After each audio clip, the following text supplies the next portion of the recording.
Following the consecration on January 22nd, a staggering volume of physical cash began flooding into the Ram Mandir. Every single day, hundreds of thousands of devotees left behind millions of rupees in deep, tangible faith. But on June 7th, murmurs started circulating among the temple staff. People were whispering that a significant portion of this cash was quietly disappearing.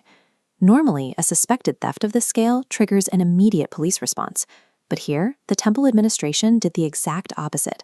They went completely silent. Filing a formal report based on unverified rumors risked undermining the fragile institutional trust of millions of devotees.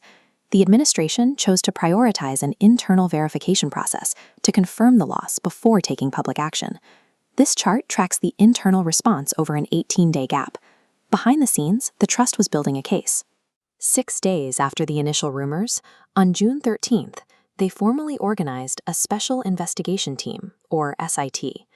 The administrative pressure intensified on June 19th when Chief Minister Yogi Adityanath intervened, demanding a strict and entirely impartial resolution to the internal probe. 4 days later, on June 23rd, the SIT delivered their initial findings. This provided the documented evidence required to finally file an official FIR. That report contained physical proof. Investigators found the keys to the high-security donation boxes in the possession of Tinu Yada, the personal driver for the Trust's General Secretary. This 18-day tactical silence allowed the SIT to secure physical evidence and identify low-level operators before any evidence could be destroyed. Using the recovered keys as a starting point, the SIT deployed a bottom-up strategy. They began with the junior staff holding the physical evidence, tracing the theft from the ground level upward. The investigation faced a core challenge: tracking stolen cash that never entered the banking system. By keeping the money in physical form, the suspects avoided the automated flags used by the Income Tax Department. The SIT performed a lifestyle audit on 150 workers. This chart contrasts their flat salaries against sudden spending spikes on motorcycles and smartphones. These spikes cluster strictly after the January 22nd consecration, demonstrating a continuous daily siphoning of funds rather than a one-time heist. In a small-town economy, massive amounts of unbanked cash become visible the moment they are spent on physical assets. While early internal reports identified 17 suspects, including high-ranking trust officials, the final FAR named 8 individuals. Top-tier executives were notably absent from the criminal charges. This logic tree shows legal accountability. The law splits into 2 branches: administrative negligence leading to termination, and criminal conspiracy leading to charges. Naming an official in a criminal FIR requires material proof of financial tampering. Without it, the case weakens in court. However, the FIR includes a critical legal pivot: the application of the Prevention of Corruption Act.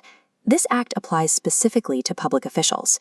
Its inclusion shifts the scope of the investigation from a localized theft to an institutional compromise involving government and banking authorities. This flowchart tracks the security chain intended to protect every donation. Cash moves from the donation box under CCTV, is verified by a magistrate, and handed to cashiers. For millions to disappear, this entire chain of authorities was either negligent or entirely compromised. Leadership within the organization is now demanding broader accountability. VHP President Alok Kumar has called for the investigation to widen beyond the current FIR to identify everyone involved in this massive system failure. For a religious institution, extreme transparency serves as the primary mechanism to repair public faith and ensure the trust of the devotees remains intact. The investigation highlights a systemic vulnerability.